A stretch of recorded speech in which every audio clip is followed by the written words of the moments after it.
तर त्या पंढरपुरात राहण्याला काहीही अर्थ नाही.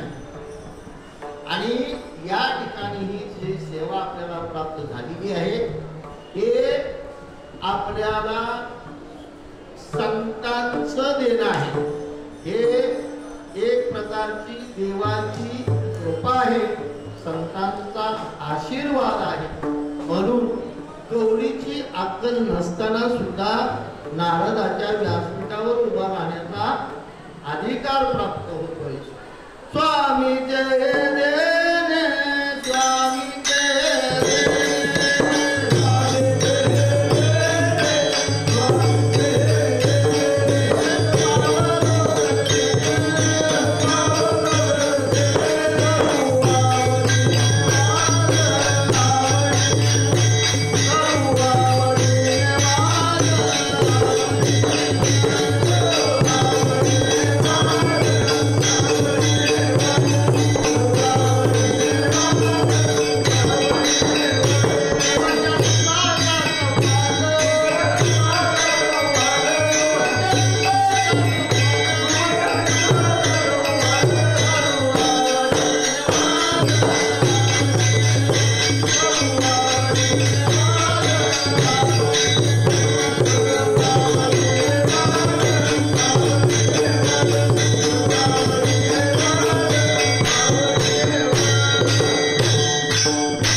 वादावादी करायची नाही. वाद, संवाद, विसंवाद आणि वितंडवाद. वाद केल्यानंतर काय होतं? वादे वादे ज्ञान प्रबोधे. म्हणजे आपण जर आपसात देवाची संतांची चर्चा केली तर आपल्या ज्ञानात फरक पडतो. म्हणून आणि काय होतं? करू आवडीने वाद आणि तुमच्या सुखाचा संवाद. आपण येन प्रकारे आपल्याला दुःख व्हावं असं कुणालाही वाटत नाही. मजलागी दुःख व्हावे ऐशी कोणी भावनागी, ऐशी कोणी भावनागी, ऐशी कोणी भावनागी.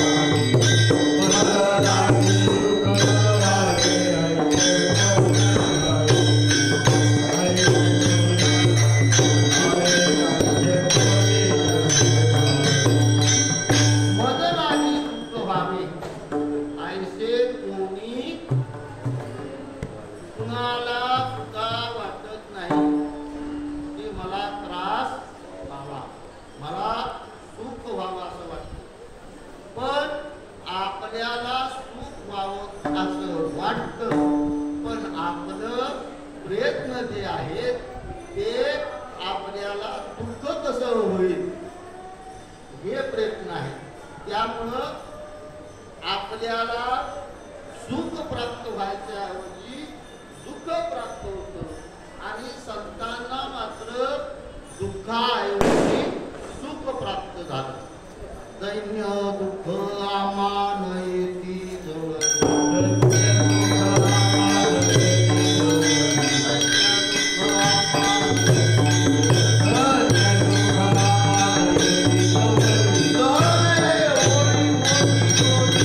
कुंभारी आणि माळी दोघी जणी व्यापाराला जाय आणि कुंभार काय गाडगी आणि माळीचं काय भाजी.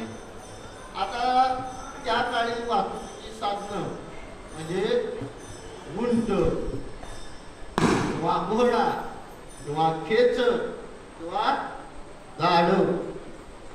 मग त्या दोघी मैत्रिणी होत्या आणि त्या दोघी त्या गाढवाच्या म्हणा त्या उंटाच्या एका बाजूला गाडवी असायची, एका बाजूला भाजी असायची आणि तो उंट पुढं आणि या दोघी गप्पा मारीत आता चालायच्या. पण दोघी व्यापारी, यात कुणाचा दुसरं काय व्यवसाय नाही, व्यवसाय काय व्यापार. पण त्या माळणीच्या आणि त्या कुंभारीच्या म्हणजे अंतःकरणामध्ये दोष आला आणि तिने विचार केला, जर कुंभारीची गाडी सुटली तर तिला व्यापार करता येणार नाही, म्हणजे तिचं नुकसान होतं. आणि कुंभारीला वाटायचं भाजी खराब जर झाली तर माळणीचा धंदा होणार नाही, माझा धंदा चांगला होईल. कर्मधर्म संयोगानं ते उंट धडपडलं आणि मडकी फुटली. आता वरवर दुःख झालं माळणीला, परंतु अंतःकरणामध्ये सुखावलं. अनेकांच्या गाते मानतील संतोष, म्हणजे अंतःकरणामध्ये तिच्या आनंद उत्पन्न झाला. परिणाम असा झाला की ते उंट धडपडल्यामुळं तिची मडकी फुटली आणि तिचं नुकसान झालं. माळणीचा व्यापार चांगला झाला आणि पण अंतःकरणामध्ये दोष असल्यामुळं तिच्यापेक्षा माळणीचं नुकसान जास्त झालं. म्हणून दुसऱ्याचा दोष काढू नये. आपण दुसऱ्याकडं एक बोट दाखवतो, हा दोषी आहे काय, पण हे लक्षात ठेवा, ज्या वेळेला आपण एक बोट त्याच्याकडे करतो त्यावेळी ही 3 बोट आपल्याकडे असतात आणि अंगठा खाली असतो. हा अंगठा काय दर्शवतो आणि ही 3 बोट काय दर्शवतात, ही एक बोट काय दर्शवतं, तर ते एक बोट असं सांगतं, अरे बेट्या तो एकपट दोषी असेल पण तू 3 पट दोषी आहे. आणि ह्याला साक्षी काय आहे तर धरणी माता साक्षी आहे. अंगठा विठाल विठाल.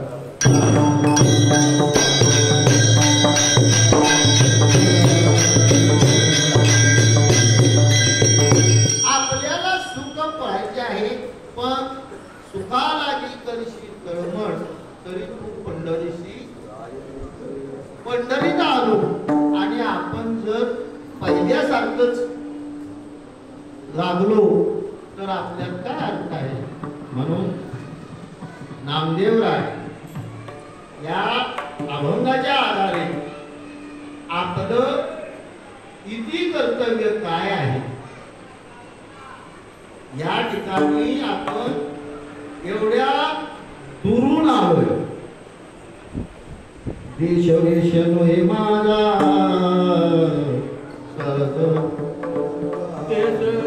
देश वेश नोहे माझा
अनिच्छा इथं आलेली आहे. आपल्याला जबरदस्ती अनिच्छा, आपली इच्छा नव्हती पण अनिच्छेनं आपल्याला मृत्यू लोकात जन्म घ्यावा लागलेला आहे.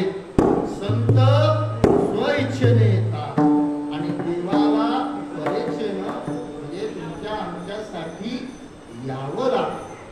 मग इथं आल्यानंतर भरतखंडी नरदेह प्राप्ती हे तो परमभाग्याची संपत्ती. भारत देशामध्ये आपल्याला जन्म मिळाला आहे आणि भारत देशात सोडा पण त्यामध्ये महाराष्ट्र कुठल्याही राज्याला राष्ट्राचा दर्जा नाही किंवा राष्ट्र संबोधदार नाही. उत्तर प्रदेश राष्ट्र म्हणीत नाही, बिहार राष्ट्र म्हणीत, मद्रास राष्ट्र म्हणीत नाही, तामिळनाडूला राष्ट्र म्हटलं जात नाही. फक्त आणि फक्त महाराष्ट्रालाच. म्हणून हे या ठिकाणी जर महाराष्ट्रातली जर लांब जन्म झाला असता तर आपल्याला इथं यायला आलं नसतं. मग देवानं आपल्याला देवाच्या जवळ जन्म दिला. कशासाठी दिला की केव्हा ना केव्हा तरी याच्या अंतःकरणात फरक होईल आणि केव्हा ना केव्हा तरी हा माणसासारखा वागायला लागेल. म्हणून आपल्याला भगवंतानं या महाराष्ट्रामध्ये जन्माला घातलं. ते बी सातारा आणि सांगली जिल्ह्यात, एवढं लांबी नाही. माझ्या गावापासून 120 किलोमीटर पंढरपूर आहे.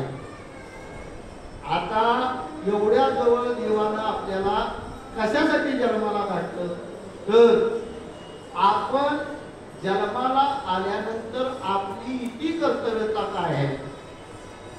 देवेलीला देह भजना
दिवसातून किती वेळा नाव घेतो 24 तासात मग देवानं आपल्याला ठेवावं का नेवावं बर आपल्याला चांगला हात आहे पाय आहे डोळा आहे मुख आहे काय कमी आहे मला सांग जर एखादा अवयव कमी असला तर किती मोठा घोटाळा होतो माहिती आहे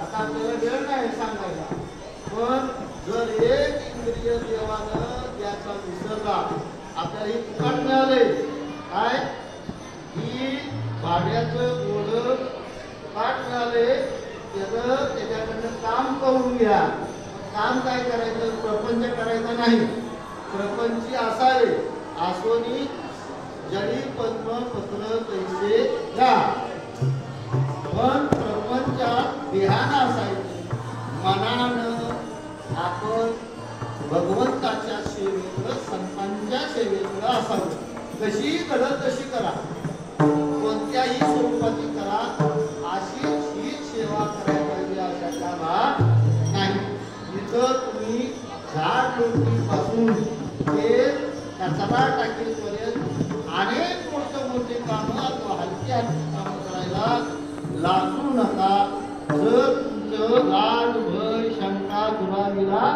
मान न कळे साधन या परते म्हणून लाड बाजूला ठेवा भय बाजूला ठेवा दुःख बाजूला ठेवा आणि तर मन धनानं या ठिकाणी पांडुरंगाची संतांची सेवा करा यासाठी भक्त वत्सल किंवा संत शिरोमणी म्हणून नामदेवरायांना संबोधलं जातं देवाचे लढीवाळ भक्त आणि ते आपली किती कर्तव्यता अभंगाच्या पहिल्या चरणात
सांगतात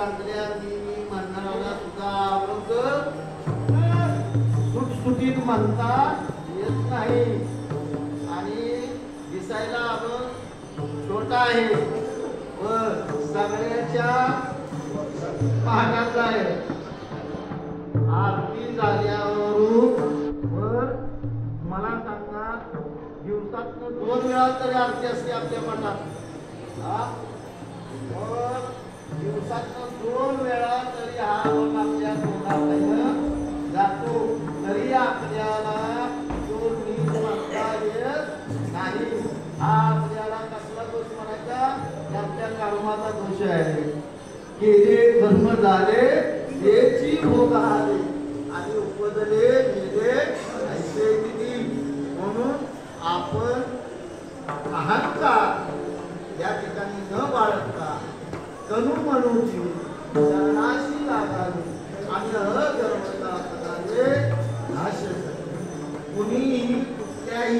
प्रकारच्या गोड्या केल्या तरी त्या देवाला कळतात, माणसाला कळणार नाही.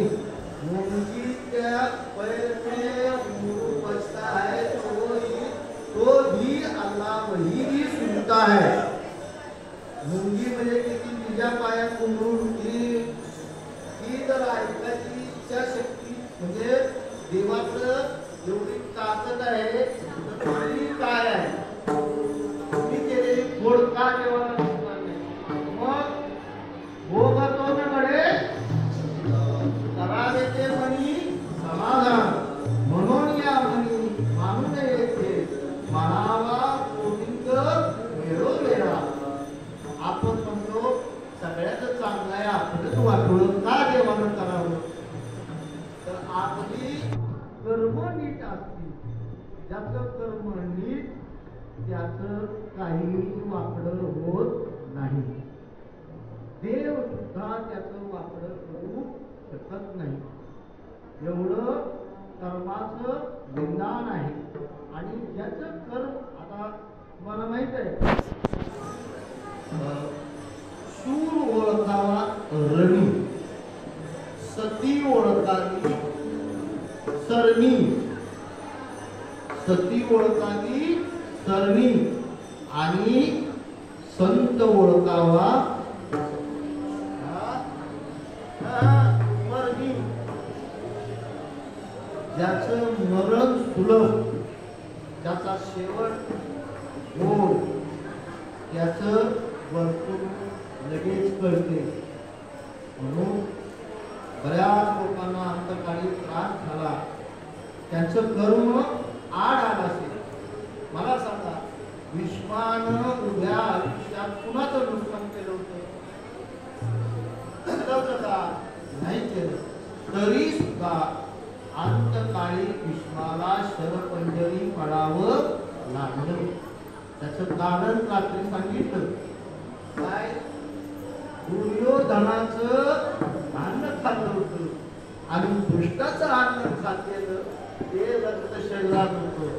जोपर्यंत ते रक्त शरीरात होतं तोपर्यंत भीष्माला चांगली बुद्धी सुचली नाही. आणि ज्या वेळेला शरपंजरी भीष्म पडले आणि शेवटला भगवंतानं त्यांना पांडवांना घेऊन भीष्माला धर्मनीती विचारण्यासाठी गेले, त्यावेळेला द्रौपदी हसली. आणि द्रौपदी हसल्यानंतर भीष्मानं विचारलं, बाळा तू का हसली? त्यावेळी सांगितलं ते की इतके दिवस झालं तुम्हाला ही धर्मनीती का सुचत नाही. त्यावेळी भीष्माने सांगितलं, बाळा माझ्या अंगात त्यावेळेला दुष्टाचं रक्त होतं, त्यामुळं मला ही म्हणजे धर्मनीती सांगता आली नाही. पण आता दुष्टाचं रक्त माझ्या शरीरातून निघून गेलं, त्यामुळे आता धर्माच्या गोष्टी सांगण्याचं भाग्य मला प्राप्त झालेलं आहे.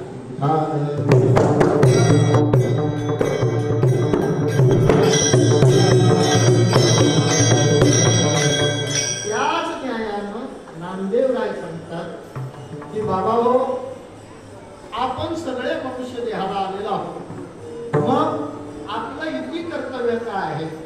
तर अभंगाच्या पहिल्या चरणामध्ये पूर्वकार सांगतात, घालीनं लोटांगण. लोटांगण घातल्यानंतर काय होतं? लोटांगण घालता महाभारती किंवा संतांना जर आलिंगन दिलं तरी सुद्धा आपल्याला किंवा संतांना लोटांगण जर घातलं तर संतांची कृपा आपल्यावर होते. म्हणून देवाच्या दरबारामध्ये, देवाच्या महाद्वारामध्ये लोटांगण घालता महाद्वारी किंबहुना कान धरून या नाचे, मग तू अवघाची सुखरूप होशी, जन्म जन्मीचे दुःख विसरशी. एका जन्मातलं नाही तर अनेक जन्मातलं तुम्हाला दुःखाची बाधा बर आगम छोटा आहे। एका चरणामध्ये 4 गोष्टी सांगितल्या आहेत। काय? गाली लोटांगण, वंदी चरण। आपण पंढरीशी लोका नाही अभिमान, पाया पडे जर दर्शन घेतल्यानंतर फार मोठा लाभ असतो।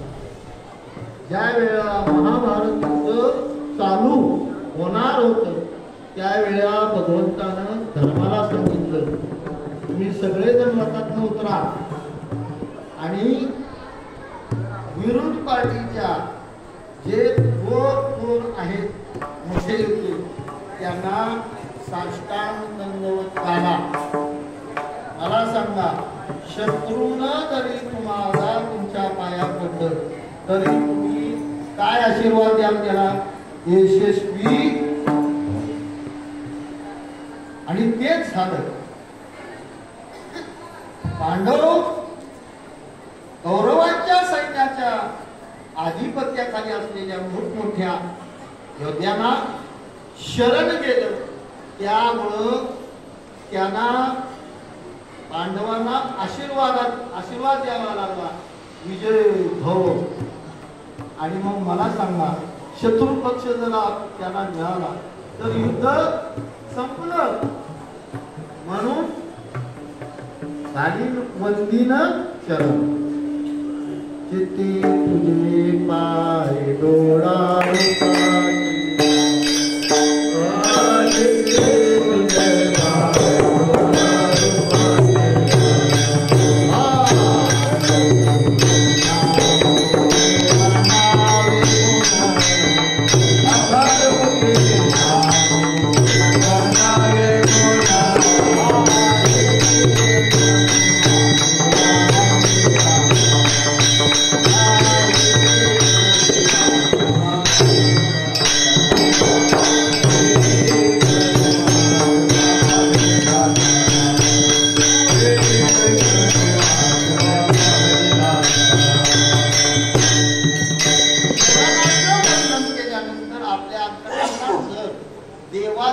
पाय असते तर आपल्याला काय सुद्धा कमी पडत नाही।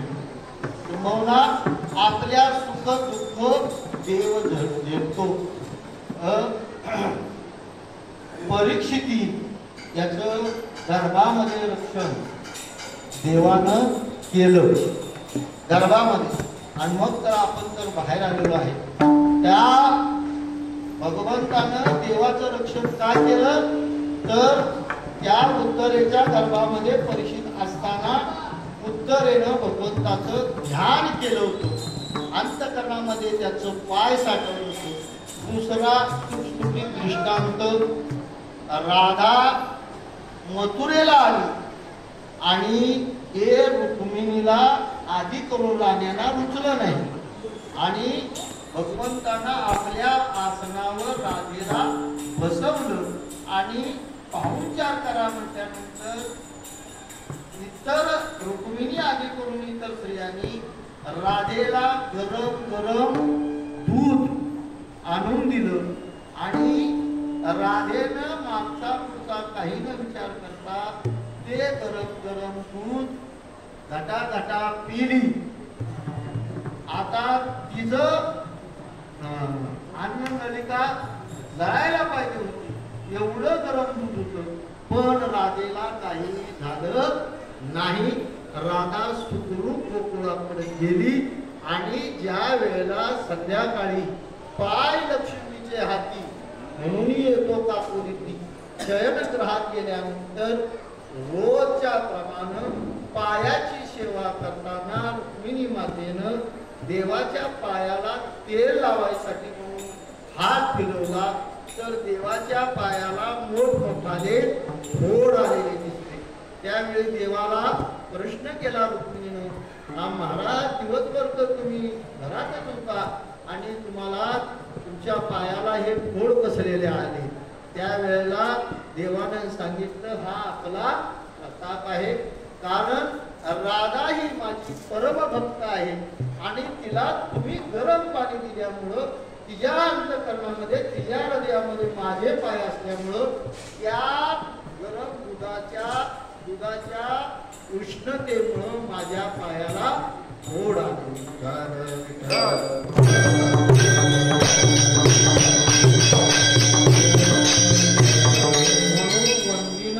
चरण आणि उत्तराखंड सांगतात डोळ्यानं आपल्याला डोळे तुम्ही घ्या रे पहा विठोबाचे. आपण काय करतो 4 तास लाईन लावतो.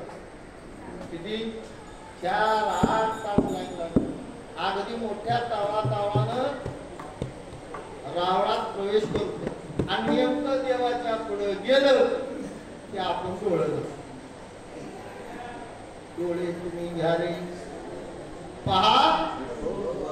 मला सांगा डोळं झाकल्यानं आपल्याला पांडुरंगाचं मुख दिसेल का?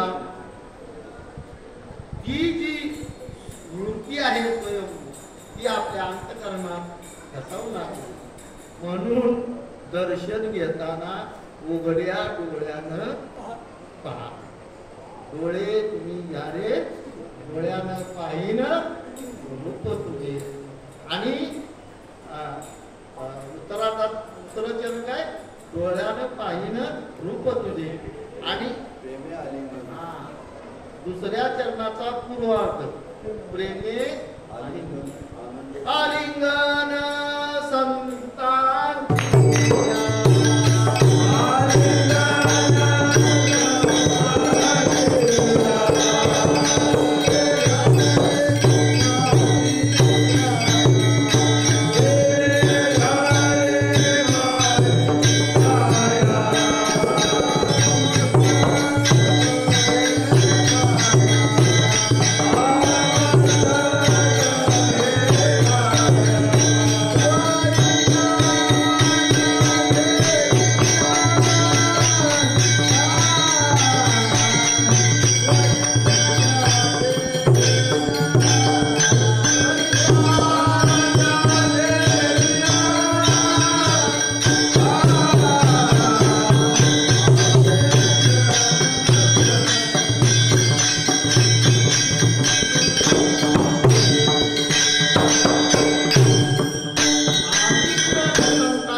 दिल्यानंतर संतांना आपली काया घेऊ. आलिंगन संतांना द्या म्हणून सांगितलं, देवाला द्या म्हणून सांगितलं. तुम्हाला दृष्टांत सांगतो. धृतराष्ट्र हा मुळही दुर्बुद्धिवाद आणि बरीच सैन्य कौरवाचं भीमानं मारलं म्हणून धृतराष्ट्राच्या मनात दुष्ट हेतू आला की भीमालाच आपण मारलं तर पांडवाचं मोठं नुकसान होईल. म्हणून भीमाला आलिंगन द्यायचं ठरवलं. त्यावेळेला धर्माला सांगितलं भीमानं आपल्या धृतराष्ट्रानं लई दिवस झालं मी भीमाला भेटलो नाही तर मला भीमाला आलिंगन द्यायचं आहे. आता ही गोष्ट धर्मराजांनी भगवान श्रीकृष्णाला सांगितलं आणि भगवान श्रीकृष्णाने सांगितलं थोडे दिवस मुदत घ्या, चांगला पोलादी भीमासारखा पुतळा बनवा. आणि पुतळा बनवून झाल्यानंतर धृतराष्ट्राला सांगा की आता आलिंगन द्यायला ये.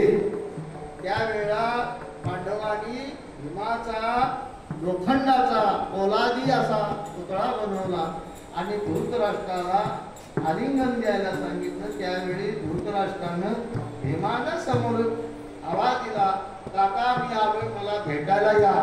आणि काका ज्यावेळी भाऊ पसरून आले त्यावेळी भीम बाजूला झाला आणि त्या लोकांनी पुतळ्याला आलिंगन दिलं आणि त्या पुतळ्याचं पीठ झालं. म्हणून आलिंगन प्रेमे आलिंगन आनंदे पूजा. आपण देवाची सेवा करतो, पूजा करतो. मोले घातले रडाया ना असुना आपण कासयाने पूजा करू केशी राजा हाची संदेह माझा. आपण देवाला जर आनंदानं पूजलं, देव पूजुनी पहावा,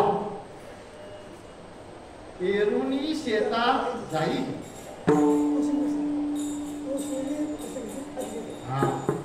म्हणजे देव आनंदानं पूजून पाहिल्यानंतर जे समाधान मिळतं ते इतर काही मिळत नाही. आणि दुसऱ्या उत्तरार्धामध्ये नामदेवराय सांगतात, भावे ओवाळी. आपण आरती करतो पण आरतीकडे आपलं लक्ष कमी असतं. झाले समाधान तुमचे आता आपण बाकीचा विचार करीत नाही. उठलो की आपली पहिलं जाणतो, जे जे झालंय ते इथंच राहू. मला आलो तसा मी परत जातो.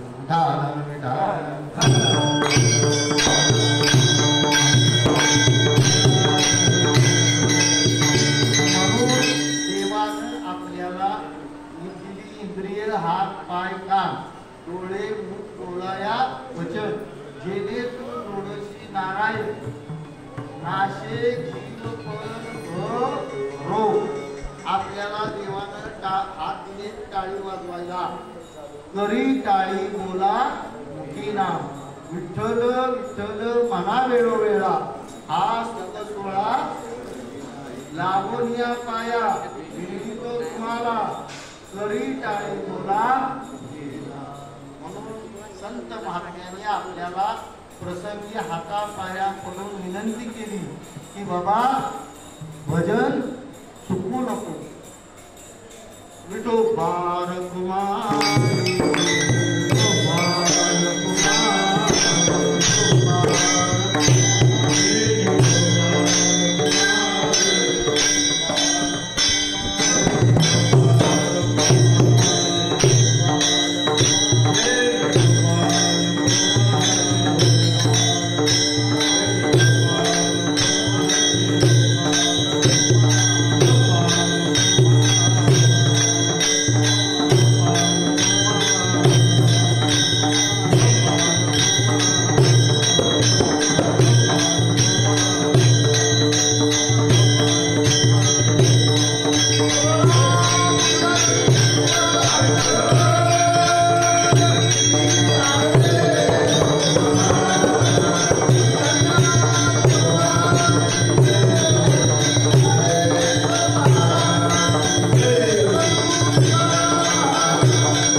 आनंदे पुलीन भावे वाळीन म्हणे नाम यथा भगवंतानं संत महात्म्यांनी जशी कृती दिली तशी आपल्याकडं चिंतन करण्याचा प्रयत्न केला. असंच असेल असा माझा दावा नाही, पण जे आपल्याला पटते सतत झालेली सेवा भगवंताच्या किंवा सर्व मायबापांच्या चरणी समर्पित करून या ठिकाणी सेवेला पूर्ण ज्ञानेश्वर